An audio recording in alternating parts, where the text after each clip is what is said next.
enfermedad reumática es clasificada como una de las espondiloartritis, tal vez más nuevas, ya porque, bueno, el objetivo es conocer los aspectos generales de la artritis psoriásica, aprender la etopatogenia de la enfermedad, reconocer las características clínicas y patrones de enfermedad, abordar los criterios de clasificación y conocer el tratamiento de la artritis psoriásica. Creo que es lo más importante, ¿no? Entonces, primero definir el concepto de artritis psoriásica. Y resulta de que la artritis psoriásica es una de las artropatías inflamatorias asociadas a una enfermedad de la piel, como la psoriasis. Y por lo tanto, pues es una enfermedad también inmunológica crónica. Fue definida por, por Moll hace más o menos ya unos, a ver, estamos hablando de unos 30 años, no, 40 años atrás, ¿no? En 1973. ¿Ya? Moll y Wright son los que fueron los primeros, y Moll fue el primero en que dio criterios de clasificación. Dentro de los criterios de clasificación era que el paciente tenía que tener psoriasis, ¿ya? Y también debería tener un problema inflamatorio musculoesquelético, ya sea central o periférico, o sea, artritis o espondilitis, ¿no? Y cuya serología sea mayormente negativa, nos referimos al factor reumatoide. ¿Qué es lo interesante de esta patología? Que tiene agregación familiar. Vamos a ver cómo esta enfermedad, pues, es más frecuente según la historia familiar. Si el papá y la mamá tienen psoriasis, pues, de repente la persona tendrá más posibilidades de una cuya papá y mamá no lo tienen, o cuyos hermanos sí lo tienen, ¿ya? Por lo tanto, existe una influencia, pero la influencia especialmente del papá, ¿ya? Y obviamente, pues esta influencia va a determinar de repente una aparición más temprana de la enfermedad o que la enfermedad sea más severa. Hay alteraciones epigenéticas también en esta enfermedad, ¿no? Que va a ir a desencadenar, pues, algunas proteínas que van a ser blancos en esta enfermedad. Como les decía, se ha estudiado a nivel del mundo y en nuestro país también se está estudiando mucho. Ya hay un interés por estudiar la artritis psoriásica en nuestra población, en personas que viven en la región altoandina de nuestro país. Indica de que no es similar o no es parecida a la patología, tiene sus características propias y en muchos de los casos no hay, ¿no? Nosotros no tenemos mucho esta patología. El fenotipo articular en la artritis psoriásica es muy variable. Ustedes van a ver con los patrones clínicos que vamos a estudiar que hay pues compromiso de diferentes articulaciones, diferentes formas de presentarse esta enfermedad, diferentes manifestaciones musculoesqueléticas. ¿Ya? Eso de repente es lo más importante. Hay un estudio en nuestra Amazonía donde en un total de 1,602 pacientes con enfermedades reumatológicas no han tenido ellos, no han presentado ninguno de ellos psoriasis. Por lo tanto, podríamos decir que en nuestro país no hay psoriasis, tal vez, y si hay, pues es muy bajo, ¿no? Es muy bajo. En cuanto a la epidemiología de la enfermedad, pues primero hablar sobre la psoriasis como enfermedad independiente. Ya tiene una prevalencia de 2%, un promedio ya de la población. Sin embargo, la artritis psoriásica aún no tiene un consenso sobre una incidencia establecida, ¿ya? Sin embargo, se cree que más o menos la artritis psoriásica afecta al 26% de los pacientes con psoriasis. ¿Ya? Entonces, de todos los pacientes que tienen psoriasis, enfermedad cutánea, pues el 26% pueden hacer artritis psoriásica. Y como les decía en las generalidades, la posibilidad de adquirir la psoriasis depende pues de los antecedentes familiares, ¿no? Por ejemplo, si solo el padre y la madre o la madre tienen la enfermedad, pues la posibilidad es el 14%. Cuando los papás ambos tienen psoriasis, pues la posibilidad es del 41%. Cuando un hermano es afectado, el riesgo es del 6%, y cuando no hay una historia familiar, el riesgo es solo del 2%. Estudios epidemiológicos además han determinado que hay diferencias en los sexos, ¿no? O sea, los varones tienen diferente presentación clínica que las mujeres, o un predominio de presentación clínica en relación a las mujeres. Por ejemplo, los varones, en los varones predomina más el compromiso axial. O sea, ellos tienen sacroiliitis, espondilitis. En cambio, las mujeres tienen más enfermedad periférica. De repente un proceso inflamatorio similar a la artritis reumatoide o proceso inflamatorio de interfalángicas distales. ¿Ya? El inicio de la enfermedad es más o menos alrededor de los 20 a 40 años. Pero acá lo que tenemos que tener en cuenta es que la psoriasis como enfermedad cutánea aparece generalmente entre los 5 y 15 años. Esa es su edad de presentación. Por lo tanto, en nuestros pacientes primero suele aparecer la enfermedad cutánea, la psoriasis, y después aparece ya el compromiso articular en estos pacientes. En cuanto a la patogenia, pues ustedes ya saben que dentro de los fenómenos patogénicos están los factores genéticos, epigenéticos, los factores medioambientales. Entonces, cuando hablamos de genética, pues hablamos de que en esta enfermedad existe una clara predisposición genética. Y no solo en esta enfermedad, sino en este grupo de enfermedades de las espondiloartritis. Ya tanto la artritis psoriásica como la psoriasis en sí, pues tienen un grado alto de agregación familiar. Se dice que más o menos el 30% de los pacientes tienen antecedentes familiares. Y cuando hablamos de complejo mayor de histocompatibilidad, pues qué antígenos leucocitarios son los que se han encontrado en estos pacientes. Especialmente a la cabeza, pues ustedes ya saben que el B27, ¿no es cierto? Pero también tenemos otro tipo de antígenos como el B13, el B16, el B17, 37, 38, el CW6, DR, que también se presenta en otro grupo de enfermedades, y de los DR, el 4 y el 7 son los que están presentes, ¿no? ¿Para qué nos serviría entonces hacerle a un paciente con psoriasis un antígeno de histocompatibilidad? Si es que nosotros determinamos que ese paciente tiene un HLA-B7 o un HLA-B27, pues yo voy a decir, este paciente puede desarrollar a la larga artritis psoriásica. Entonces esa sería la utilidad, como actualmente, ¿no? Actualmente sí se hace, ¿no? Se dosa el antígeno de histocompatibilidad, ya no es caro, ya no es muy caro, y sí estamos en esa posibilidad. Existen también algunos factores inmunológicos que demuestran que en la artritis psoriásica pues hay una reacción inflamatoria importante causada por las células de nuestra inmunidad. Me refiero a los linfocitos T ayudadores, a algunas células macrófago, ya que van a producir de repente algunas niveles de citoquinas, ya, y van a activar complemento. Por lo tanto, la artritis psoriásica también es una reacción inflamatoria inmunológica mediada por autoanticuerpos, y en donde está también una mediación del complemento para la producción del proceso inflamatorio, ¿ya? Se parece mucho a la artritis reumatoide.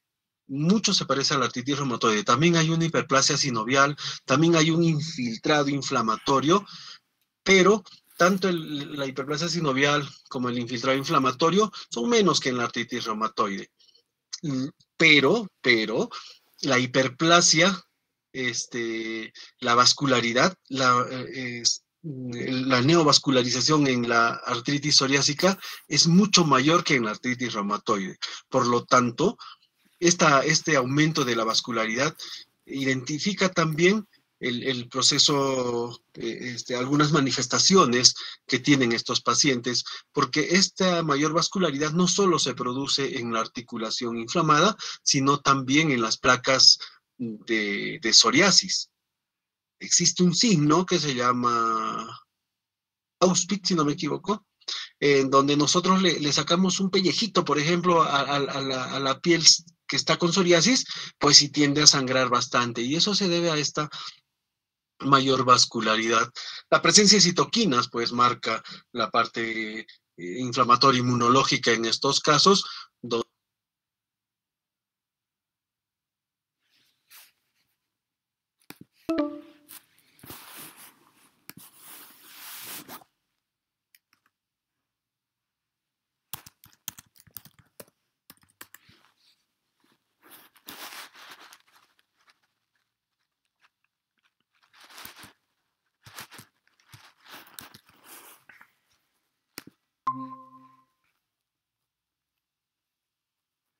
Queratinocitos o anticitoqueratinas. También se ha visto que existen células dendríticas. Ya esas células dendríticas, ustedes saben que son células presentadoras de antígeno, van a presentar el antígeno al linfocito TCD4, y esto ocurre tanto en la piel como en las articulaciones. También se ha visto fibroblastos a nivel de la piel, de la membrana sinovial de los pacientes. Ya se ha visto una actividad proliferativa de estos fibroblastos, ¿ya? Y además la producción de interleuquinas. Por ejemplo, la interleuquina 1, 6, ya habíamos dicho, y algunos factores de crecimiento derivados de las plaquetas.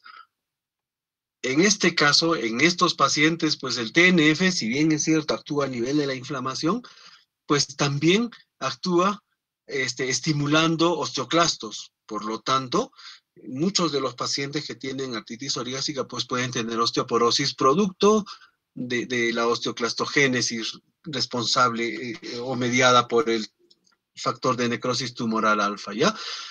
¿Por qué es importante saber que el TNF-alfa actúa en la osteoclastogénesis? Porque va a ser el responsable de las erosiones óseas o de algunas manifestaciones clínicas en el paciente, como la artritis mutilans, por ejemplo. En cuanto a los factores medioambientales, existe una relación entre infección y enfermedad, ¿ya? Tanto para la psoriasis como para la artritis psoriásica.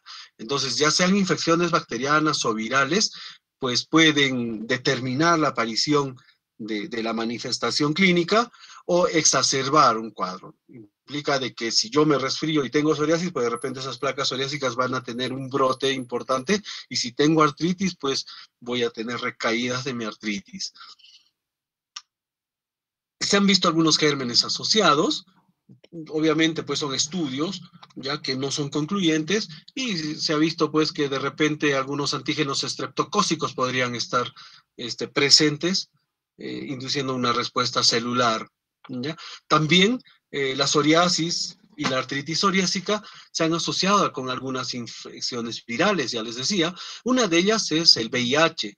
¿Y por qué? Porque hay pacientes con VIH que pueden presentar artritis psoriásica, o peor, perdón, psoriasis o lesiones cutáneas psoriásicas, ¿ya? Se ha determinado en pacientes VIH psoriasis eritrodérmica, ¿ya?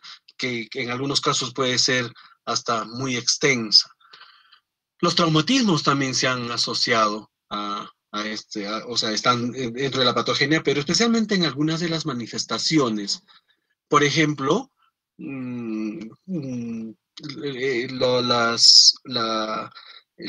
los traumatismos podrían inducir la aparición de mayor tipo de lesiones cutáneas.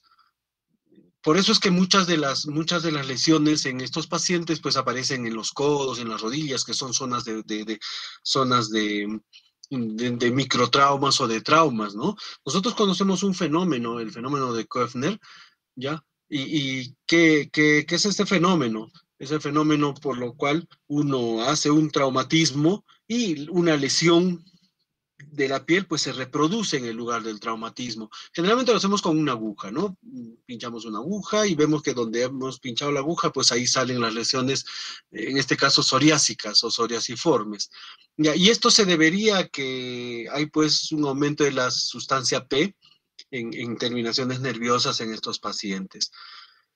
¿Ya? Entonces, eso es en cuanto a la etiopatogenia. Si ustedes se dan cuenta, pues la etiopatogenia en muchas de las enfermedades tiene una misma metodología, ¿no?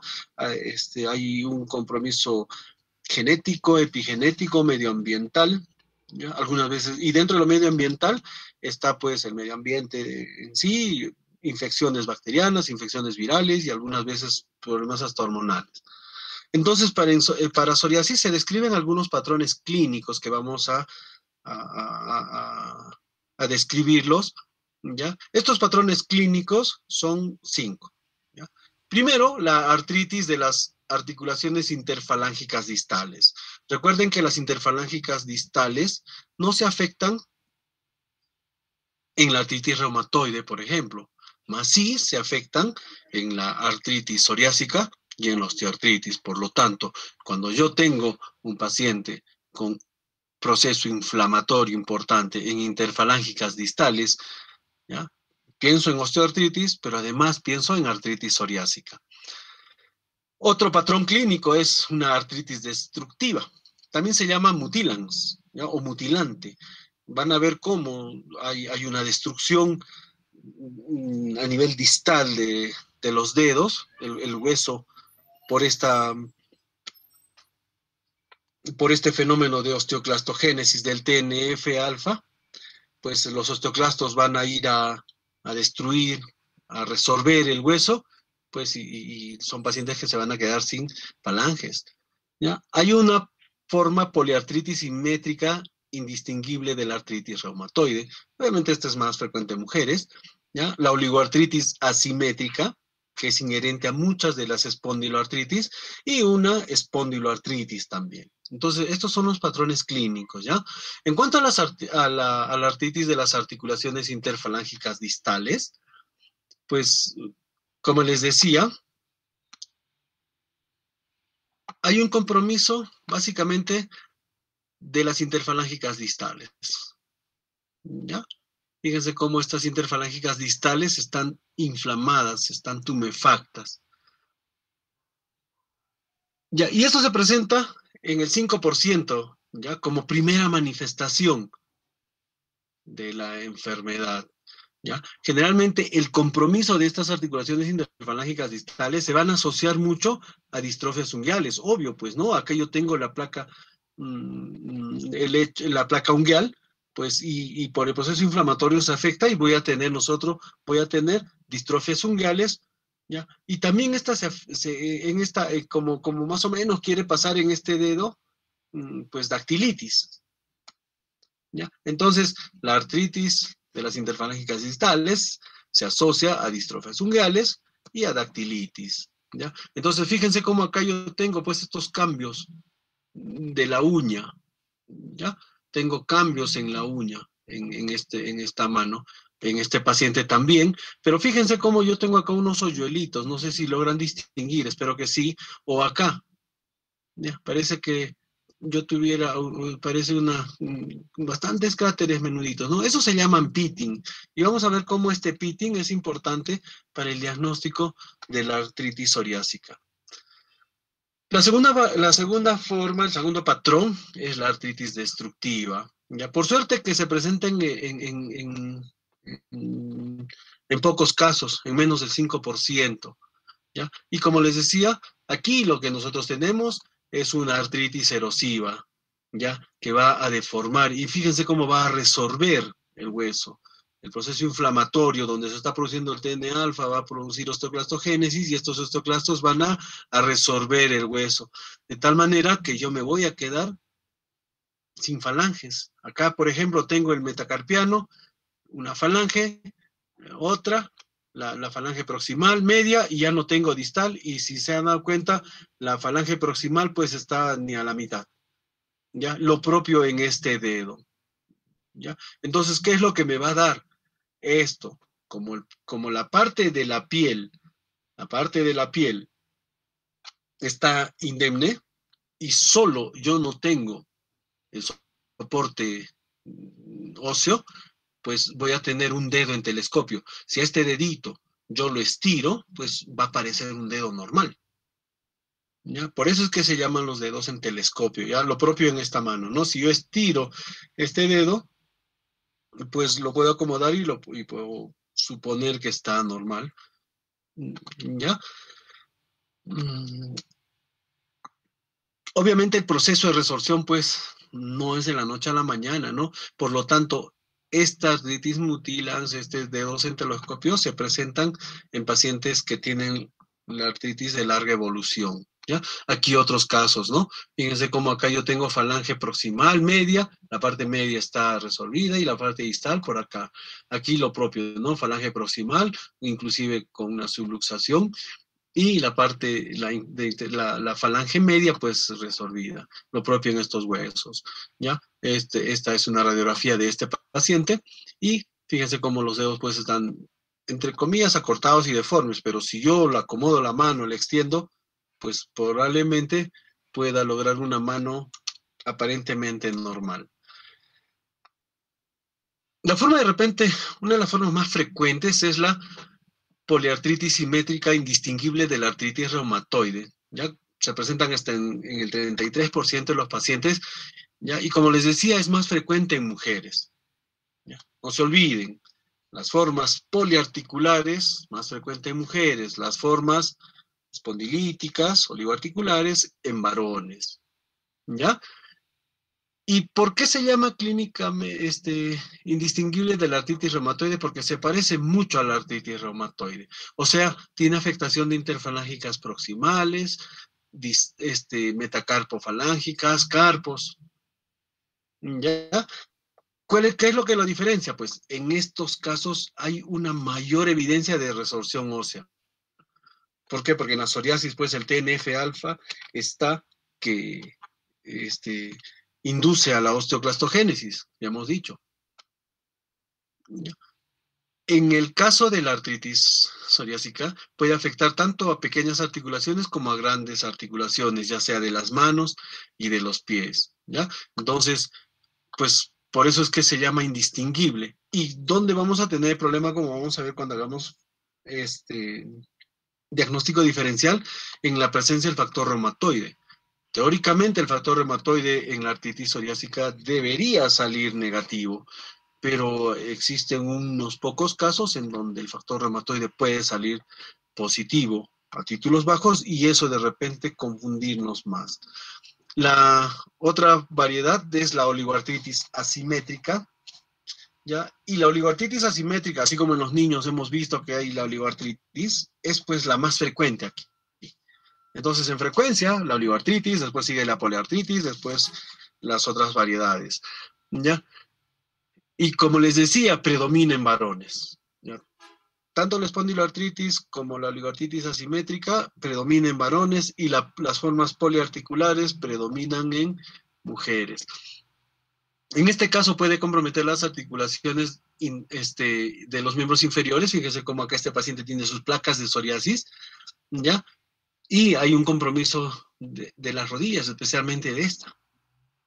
Ya, pero también puede comprometer miembros superiores, ¿no? Pequeñas articulaciones. Fíjense cómo estas tres articulaciones están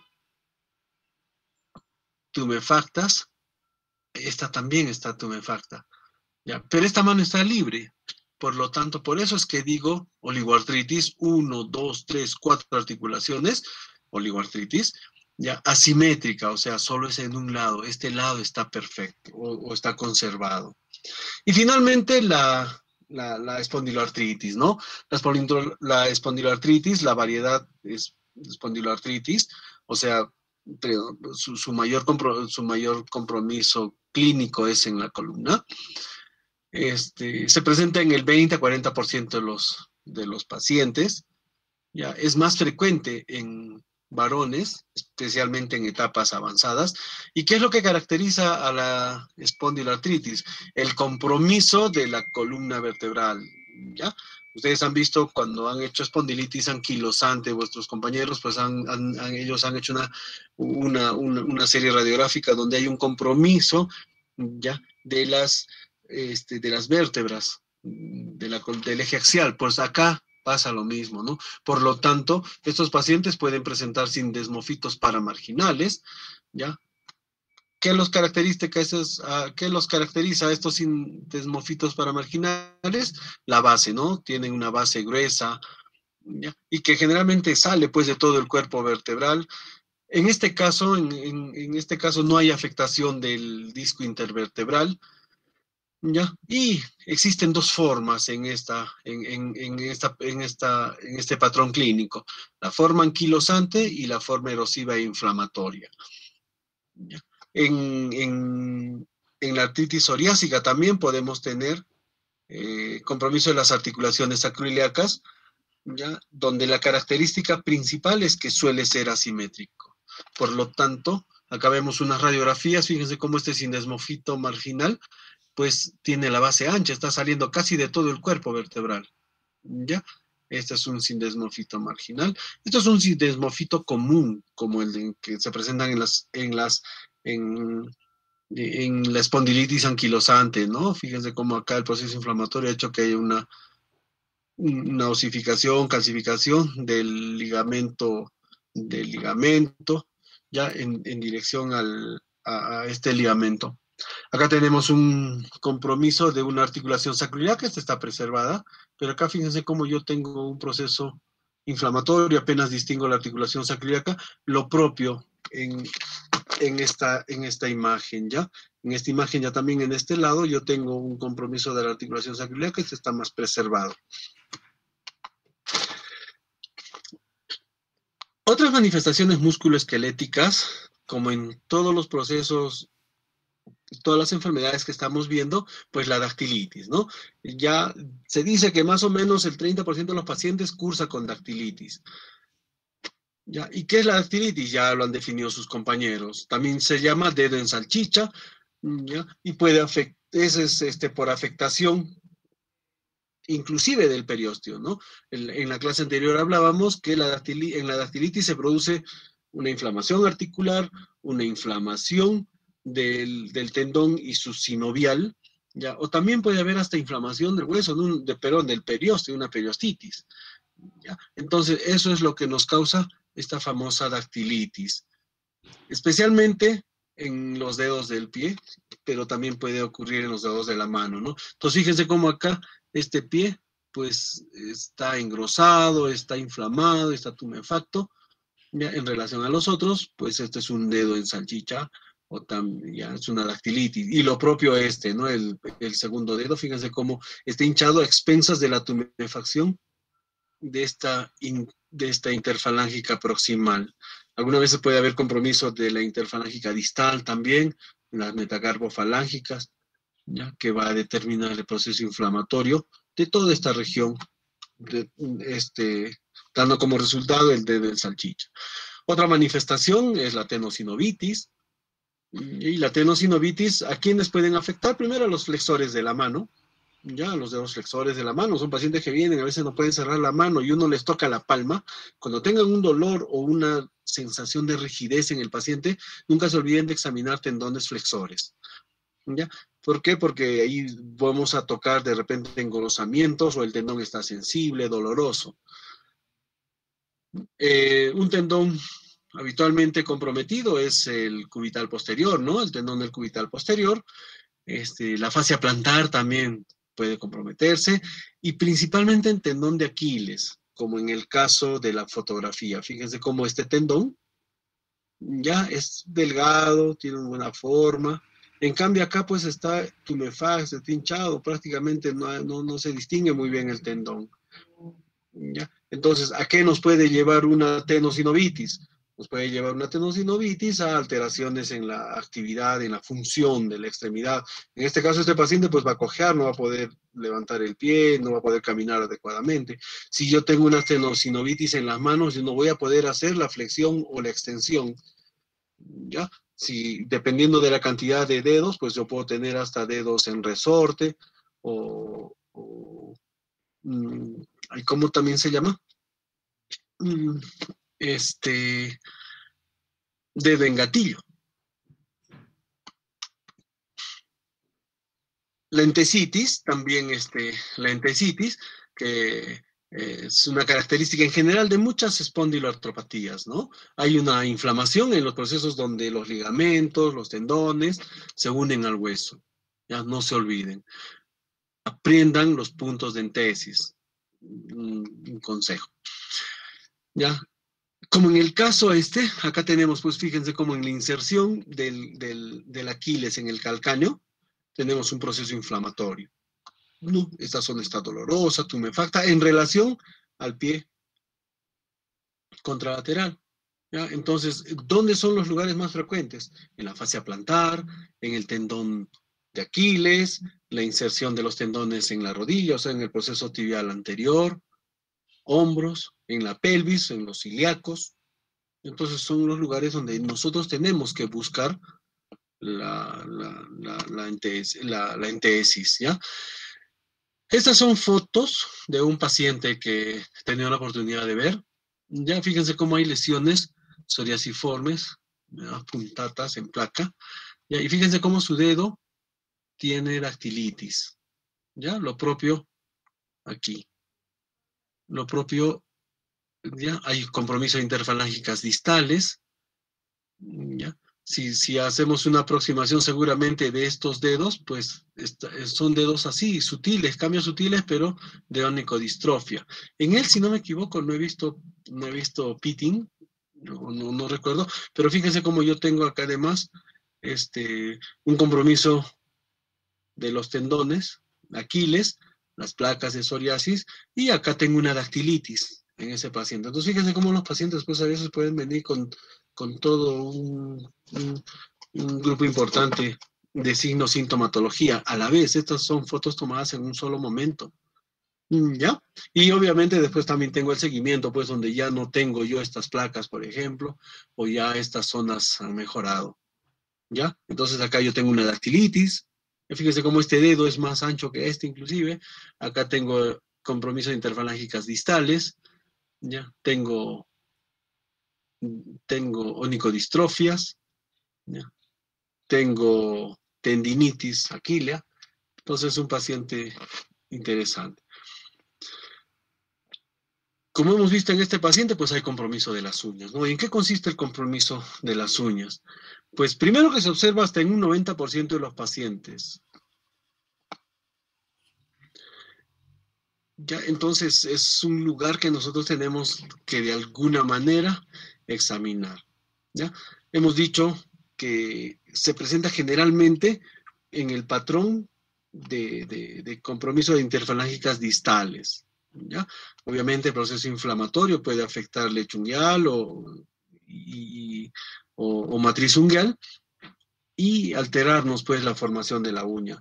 ¿Qué es lo que se caracteriza? Por ejemplo, el pitting, ¿no? El piqueteado. ¿No? Después algunas crestas o nicolisis. ¿Ya? ¿Qué es lo importante de las lesiones unguiales para la psoriasis y para la artritis psoriásica? Que son las únicas manifestaciones que podríamos decir, entre comillas, patognomónicas de la artritis psoriásica, ¿no? Entonces, fíjense cómo acá, yo tengo ese piqueteado, el pitting, que le llamamos, hay una distrofia. Acá tengo estas crestas, fíjense cómo se están creciendo estas zonas como crestas. Entonces estas distrofias pues son típicas de una artritis psoriásica, ¿ya? Fíjense cómo acá la articulación está tumefacta. También podemos tener afectación ocular, iritis, como en todos los pacientes con espondiloartritis, hasta en el 7% de los pacientes, conjuntivitis, uretritis, ¿ya? También podemos tener nosotros uretritis. No es tan frecuente como, por ejemplo, en otras espondiloartritis. En el Reiter, por ejemplo, es donde tenemos más uretritis. Aquí no es tanto, pero la podemos tener en algún momento. Compromiso intestinal, lo propio, no es mucho. Ya van a ver ustedes que este compromiso intestinal pues es más frecuente en las espondiloartritis enteropáticas. ¿Ya? Y manifestaciones cardíacas, ¿no? En las manifestaciones cardíacas, ya saben, insuficiencia aórtica, en algunos casos, en los pacientes, especialmente cuando ya tienen fases tardías de la enfermedad. Existen formas de presentación, ¿ya? Existe un síndrome SAFO. ¿Ya? SAFO viene de las siglas de sinovitis, acné, pustulosis, hiperostosis, osteitis. ¿Ya? También podemos tener nosotros artritis psoriásica juvenil. Ustedes han visto que en artritis idiopática juvenil nosotros hemos clasificado un grupo de pacientes como artritis psoriásica. ¿Ya? Entonces, justamente se hace, este es el grupo, ¿ya? Artritis psoriásica sin dolor, ¿no? En donde los pacientes pues tienen la enfermedad pero no les duele, no les molesta, y esto se parece porque puede haber pues alteraciones a nivel de fibra nerviosa como en la enfermedad de Charcot, ¿no? Artritis psoriásica sin psoriasis, ¿ya? Y algunas anormalidades óseas. Entonces estas son las formas de presentación que, ojo, son diferentes de los patrones clínicos, ¿ya? Ya les decía, en cuanto al síndrome SAFO, en donde hay, ¿cómo se llama? Se presenta en menos del 3% de los pacientes, ya no es muy frecuente, y ¿cuál es su característica musculoesquelética principal? La sinovitis, ¿ya? Y la hiperostosis, ¿ya? Pero que comprometen a las articulaciones de la región anterior del tórax y del esqueleto axial. Entonces, ¿qué es lo que lo caracteriza? Como su nombre lo dice, hay la presencia de focos crónicos de osteomielitis estéril.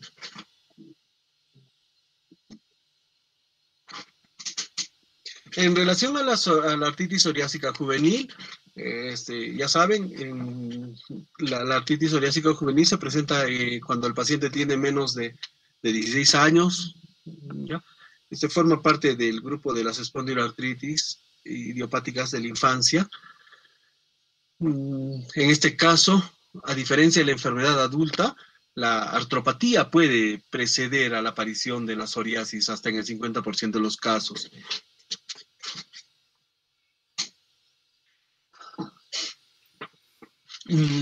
Lo que habíamos dicho en los adultos, que generalmente se presentan entre los 20, 30 años, ¿ya? Y la parte dermatológica, la psoriasis como problema dermatológico, pues antecede, ¿no? ¿Ya? En el caso de la artritis psoriásica juvenil, es al revés. La artropatía es la que se presenta primero y después ya tenemos nosotros el compromiso cutáneo. Es más frecuente en niñas, en caso de la artritis psoriásica juvenil, ¿ya?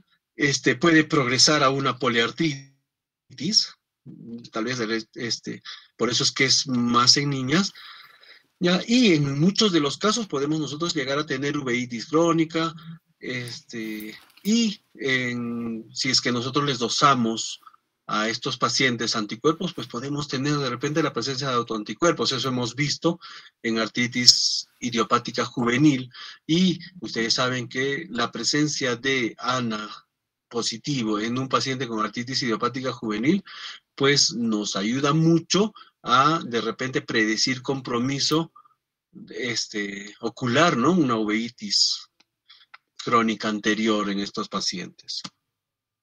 La artritis psoriásica sin dolor, pues es, como les decía, en estos casos, pues el paciente puede llegar a tener inflamaciones o hasta destrucción sin que tenga ninguna molestia de dolor, ¿no? Hay un 20% de pacientes con artritis psoriásica en donde el compromiso articular es la primera manifestación de la enfermedad, ¿ya? Posiblemente haya un compromiso articular, espondilítico, y después ya pueda, pues, aparecer el compromiso de la psoriasis cutánea. Y en relación a las anormalidades óseas, ustedes han visto, pues, que estas anormalidades óseas son múltiples, ¿no? Desde esas artritis mutilantes que nosotros hemos visto en las imágenes anteriores, ¿ya? Estas anormalidades óseas pues hacen referencia a estos procesos destructivos de la artritis psoriásica a diferentes tipos de erosiones en punta de lápiz, acrostiolisis, que son la resorción de las falanges distales, ¿ya? Y también hay alteraciones pues en la mineralización. No nos olvidemos del que el TNF-alfa pues estimula macrófago y ellos también nos pueden llevar por estímulo de los osteoclastos a tener problemas en la resorción ósea y causar osteoporosis. En relación a los hallazgos de laboratorio, pues primero que para el diagnóstico, pues nosotros basamos nuestro diagnóstico en la parte clínica, en los criterios, ¿ya? Por lo tanto, no hay una prueba diagnóstica significativa que nos diga, sí, este es un paciente con artritis psoriásica. Sin embargo, a todos los pacientes pues les pedimos una analítica en general. ¿Y qué es lo que podemos ver? Primero, anemia, ¿no? Anemia por enfermedad crónica. Generalmente es una anemia normocítica, normocrómica, ¿ya? El factor reumatoide generalmente es negativo, ¿ya? Pero en algunos pacientes podría ser positivo, ya les había dicho, y ahí es donde nos complica, pues, es peor si es una forma indistinguible de la artritis reumatoide, ¿ya? Entonces, pues, lo bueno es que son a títulos bajos, ¿no? Ahora, claro, para mí fácil decir, ya, pues yo, factor reumatoide le encuentro positivo, y le pido anti-CCP, pero fíjense cómo el anti-CCP también en algunos pacientes con artritis psoriásica puede salir pues positivo, ya hasta en el 10% de los pacientes. Por lo tanto, pues la parte clínica y los criterios de diagnóstico son los más importantes y el seguimiento más que todo. Como es un proceso inflamatorio, los reactantes de fase aguda están elevados, el ANA puede ser positivo hasta en el 16% de los casos, podemos tener hiperglobulinemia, hipoalbuminemia, hipergamma-globulinemia. La IgE, como caracteriza la mayoría de estas enfermedades, pues está elevada, ¿no? Eso hemos visto también en la espondilitis anquilosante, en el Reiter. Aumento de la actividad del complemento también, ya hemos visto que este es un proceso inflamatorio mediado por complemento, y en estos casos el ácido úrico puede verse elevado. ¿Por qué? Porque en las placas de psoriasis, en las lesiones en los lugares de inflamación, pues hay un aumento en la en la actividad celular, ¿ya? Ustedes han visto, ¿no? En la placa de psoriasis cutánea, en la placa psoriásica, pues hay una actividad celular importante. Ya hay neovascularización, están muriendo y están creciendo células, y eso nos puede llevar a la formación de niveles de ácido úrico elevado. Ya, obviamente, ¿para qué nos sirve? En los casos de oligoartritis, pues para diagnóstico diferencial, ¿no? ¿Por qué? Porque si es un paciente que tiene una lesiones psoriásicas y que yo no me he dado cuenta que las tiene, o no le pregunté o no me dijo, y de repente tiene una oligoartritis del tobillo, rodilla, o solamente del tobillo, y yo le pido un ácido úrico esté elevado, podría estar haciendo un falso diagnóstico de una enfermedad por cristales, por ejemplo. También les podemos pedir a estos pacientes radiografías, y obviamente pues en los hallazgos radiográficos vamos a ver nosotros la afectación tanto de la parte articular periférica como de la parte del esqueleto axial. Por ejemplo, sacroiliitis, por ejemplo, espondilitis, eso es lo que nosotros tenemos que ver, ¿no? Les podemos pedir radiografías de manos, comparativa, ¿para qué? De repente para ver un proceso inflamatorio, sí, inflamación de partes blandas, pero lo que nosotros queremos ver es la calidad y el tipo de erosiones óseas que se están formando y además la neoformación de hueso. ¿Ya? En muchos de los casos vamos a ver tal vez vértebras ya anquilosadas, o sea, fusionadas, o huesos fusionados, articulaciones fusionadas, perdón, ¿ya? La resorción de las falanges distales y la periostitis, como ocurre, por ejemplo, en el síndrome SAF. La resonancia magnética es una herramienta diagnóstica importante porque nos va a ayudar a determinar pues, el compromiso no solo de la parte de hueso, sino las partes blandas que rodean a una articulación. Ya, lo propio, la ecografía. La ecografía también la solemos pedir, ¿ya? Y vamos a ver que de repente en la ecografía nosotros podemos ver además un flujo sanguíneo alto, pues, ¿no? Si le pues, ponemos un power Doppler, un Doppler a la zona, pues vamos a ver flujo sanguíneo importante en lugares donde de repente no deberíamos tener. Y eso también se puede hacer, pues, también ultrasonido de las placas de psoriasis en la piel, ¿ya? Otros exámenes que ya poco se utilizan, pues es la gamografía. ¿Y qué hacía la gamografía? Pues se le inyectaba al paciente un contraste y después de una serie radiográfica veíamos en qué lugar estaba captando. Y generalmente pues captación había en sacroiliacas o de repente en los puntos de entesis, ¿ya? Que de repente no habíamos podido determinar adecuadamente bajo un buen examen clínico.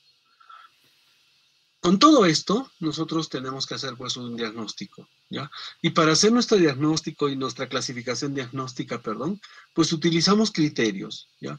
Los criterios de clasificación que estamos utilizando son los criterios de Caspar, ¿ya? ¿Qué significa Caspar? Significa Classification Criteria for Psoriasis Arthritis, ¿ya? Entonces, eso es Caspar, se llama, ¿no? Estos han sido determinados en el 2006 y todavía me parece que siguen en vigencia. Hoy día estuve buscando a ver si por ahí hay algún nuevo, pero veía una revisión que todavía me parece que los mantienen en vigencia, ¿ya?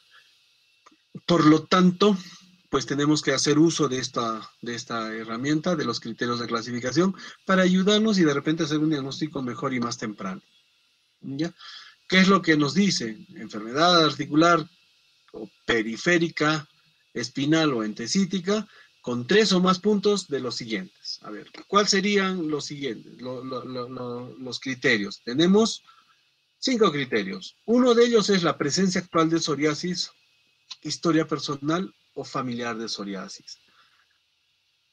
¿Se acuerdan que Moll fue uno de los que determinó los criterios, los primeros criterios? Pues al principio decíamos, ¿no? O los criterios inclusive del 73, que fueron los primeros, después vienen otros del 78, si no me equivoco, y después ya vienen del 80 o antes que estos, pues muchos de los criterios decían paciente con psoriasis que tiene compromiso articular. Pero fíjense cómo acá en estos criterios, pues también incluyen a la historia familiar, ¿ya? Entonces, la presencia actual de psoriasis, sí, ya evidenciada por el dermatólogo, ¿ya? O por el reumatólogo. Miren cómo nos incluyen a nosotros. Por lo tanto, pues una habilidad también del reumatólogo tiene que ser pues saber o reconocer ya la piel con estas placas de psoriasis, ¿ya? Por lo tanto, nosotros buscamos estas placas de psoriasis. Cuando vemos pacientes con oligoartritis o con algún tipo de artritis interfalángicas distales, yo fácil, ¿no? Digo, ya, esta puede ser una osteoartritis de manos, pero estoy en la obligación de buscar. ¿Y dónde busco? Busco en la piel o cuero cabelludo, ¿ya? Pero también puedo buscar en otras zonas, ¿no? Detrás de las orejas, en las regiones interglúteas, ya, pero tengo que buscar en muchos lugares. ¿Ya? Cuando yo tengo historia actual de psoriasis, evidencio las lesiones psoriásicas, pues puntúo 2. ¿Ya? Historia personal, ya que yo de repente, ese mismo paciente esté revisando su historia y por ahí el dermatólogo le puso sí, psoriasis y diagnóstico, psoriasis, perdón, tratamiento, corticoide tópico. Ah, ya, genial. Este paciente pues sí tiene el antecedente de psoriasis, algún momento de su vida tiene psoriasis. ¿Ya? Y otro, fíjense cómo es la historia familiar, que un familiar directo, ya sea de primero o segundo grado, pues del paciente, pues haya tenido psoriasis, el papá, la mamá, el hermano, ¿ya? Entonces, la primera parte importante de los criterios de clasificación es la presencia actual de psoriasis o la presencia de psoriasis, ¿no? Que sea actual, ya que sea personal o familiar, pues, de psoriasis. ¿Ya? Y todos puntúan 1. excepto la psoriasis, ¿no? Otro es la distrofia psoriásica ungueal típica. Entonces, ¿qué tenemos nosotros que ver? Onicolisis, ya hemos visto cómo hay esos cambios, hoyuelos, el pitting, hiperkeratosis, ¿ya? Y todos esos obviamente van a ser observados por nosotros en el momento del examen, pues. ¿Ya? Le vamos a pedir un factor reumatoide y vamos a tener que decir, ojalá pues que salga negativo, eso me va a ayudar mucho, porque el factor reumatoide negativo también puntúa en el diagnóstico de esta enfermedad, ¿ya? La presencia actual de dactilitis, y eso obviamente lo va a evidenciar el dermatólogo, ¿ya?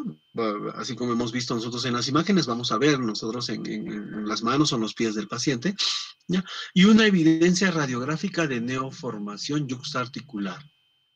Entonces, neoformación, un cinesmofito, un osteofito, ¿ya? Que aparece generalmente en los bordes de la articulación, ya sea de las manos, de los pies, ¿ya? O si no, una osificación mal definida, ¿no? Especialmente en la parte del esqueleto axial. Estos criterios tienen una especificidad de 98% y una sensibilidad de 91%. Fíjense cómo nos ayudan bastante para clasificar. En cuanto al diagnóstico diferencial, pues como han visto, pues las diferentes variedades a nosotros nos plantean diagnóstico diferencial en esta enfermedad, ¿no? A ver, si yo tengo una forma clínica de artritis psoriásica, variedad o forma que afecte a las interfalángicas distales, pues uno de mis diagnósticos diferenciales va a ser la osteoartritis, ¿verdad? Va a ser la osteoartritis por el compromiso de las interfalángicas distales.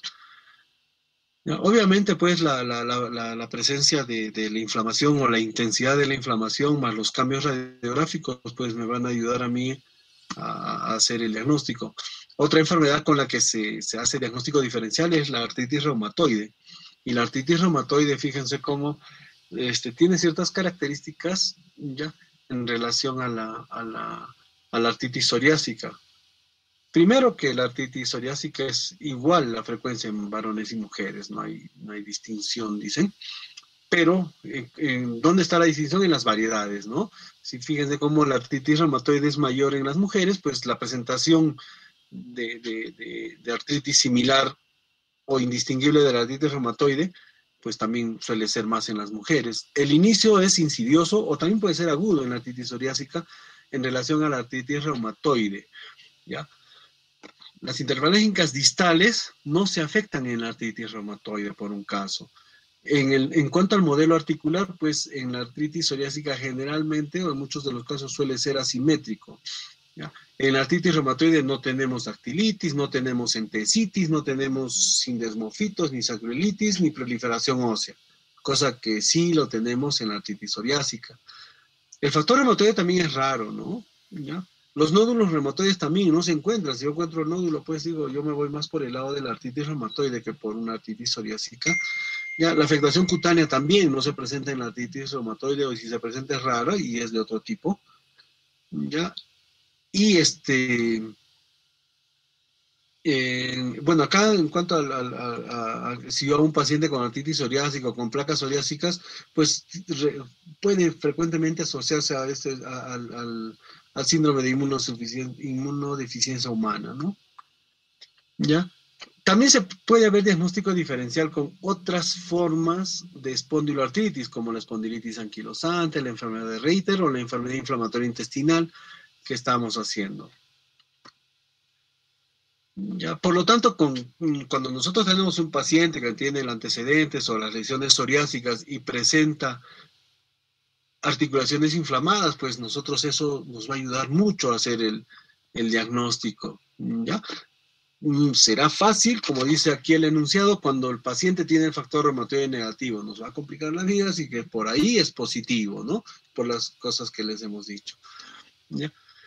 En pacientes con psoriasis que presentan solo afectación de interfalángicas distales, pues ahí hay un dilema diagnóstico, ¿no? Ya que ambos pueden coexistir. O sea, no significa de que, a ver, un paciente de 40, 50 años tenga artritis psoriásica pero también pueda tener osteoartritis. O sea, el hecho de que yo tengo una enfermedad no significa que yo no pueda tener otra enfermedad, peor con los años que van avanzando. ¿Ya? Y por lo tanto, para nosotros eso va a ser un dilema diagnóstico y para saber si lo que ahorita está inflamado es la artrosis o la artritis psoriásica, pues. ¿Ya? Por lo tanto, como siempre pasa en reumatología, pues para nosotros lo más importante es una buena historia clínica y un buen examen físico. Como les decía, ¿no? Tenemos que buscar lesiones psoriásicas, tenemos que buscarlas. Lamentablemente, pues hay lugares donde a veces no examinamos, ya como las orejas, por ejemplo, en la región detrás de las orejas, en las interlinas del pelo, la zona umbilical, surco anal, uñas. Eso es lo que nosotros tenemos que evaluar y que a veces no lo hacemos, pues, ¿no? Muchas veces se nos va o no tenemos esa mala costumbre de evaluar uñas, ¿no? No sabemos ni si el paciente, ¿no? ¿Ya? Pero entonces a partir de esta espondiloartritis tenemos que evaluar las uñas. Y en relación al tratamiento, pues lo más importante en estos pacientes es una educación del paciente. ¿Ya? Decirle en qué consiste su enfermedad, decirle que puede coexistir, especialmente por el lado cutáneo, ¿ya? El apoyo psicológico. ¿Se acuerdan que les he mostrado unas fotos de un paciente con artritis psoriásica? ¿Ya? Cuando yo hablaba con ese paciente, pues el paciente muy mortificado me contaba cómo había sido su vida con la psoriasis, ya especialmente psoriasis cutánea. ¿Por qué? Porque muchas veces nosotros en la sociedad no estamos acostumbrados a ver y cuando vemos una lesión, ¿qué decimos? Ay, ¿será contagioso? No es lo primero, ¿no? O tendrá sarna y nos alejamos, ¿no? O rechazamos o mostramos malas caras o nos fijamos detenidamente, nos llama la atención.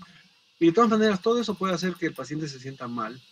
¿Ya? Este paciente inclusive a mí me decía que en su vida íntima, pues él no se sentía cómodo porque hasta de su esposa tenía un poco de vergüenza y cosas, ¿no? O a veces, pues, podría sangrar en cualquier momento en esas lesiones. Por lo tanto, pues, en este grupo de pacientes yo creo que es importante siempre la educación y de todas maneras el apoyo psicológico, ¿ya? Mantener actividad física moderada también y obviamente pues el control del dolor y la inflamación. Ya. En cuanto al control del dolor y la inflamación, nosotros tenemos los antiinflamatorios. Podemos utilizar cualquier tipo de antiinflamatorio, ya si quieren solos o asociados a analgésico. ¿Ya? Algunas veces podemos usar corticoides especialmente infiltrados, ya, pero ya para el tratamiento definitivo, pues podemos usar modificadores de enfermedad. En muchos de los casos utilizamos metotrexate, sulfasalacina. ¿Ya? Actualmente se puede usar usando leflunomida, por ejemplo. Sin embargo, creo que en esta enfermedad el avance del tratamiento ha sido importante, ¿ya? Y los medicamentos que mejor han cobrado éxito son los biológicos, pues, ¿no? Los anti-TNF, ¿ya? Los anti-TNF, el golimumab, el infliximab, el adalimumab, etanercept, todos esos medicamentos, pues, son importantes en estas enfermedades. Ahora, ante la necesidad, pues, tenemos el metotrexate, como les decía, la sulfasalacina, que podemos usar también en este grupo de pacientes. ¿Ya? Y acá vemos algunas radiografías, ¿no? Por ejemplo, algunas lesiones. ¿Se acuerdan que hemos visto lesiones? Sí. Ya, la neoformación ósea, fíjense cómo acá está creciéndose como que un huesito medio raro. No es un osteofito que se presenta en la osteoartritis, por ejemplo, ¿no? Sino es una neoformación ósea. Orejas de ratón, ya, fíjense cómo aquí hay unas erosiones, tanto del hueso superior como inferior, y parece pues un redondito, bueno, le dicen orejas de ratón, ¿no? Ya, aquí tenemos los famosos lápiz en copa, ya parece que una copa invertida con una puntita, eso se llama el lápiz en copa. Miren que eso como hay una osteolisis importante en estas radiografías.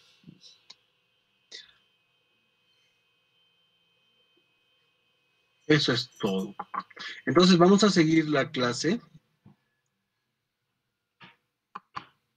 Vamos a seguir la clase con el seminario y vamos a hablar de otra enfermedad o de otro grupo de enfermedades que también lo tenemos que tener presente y son las artropatías, las artritis enteropáticas.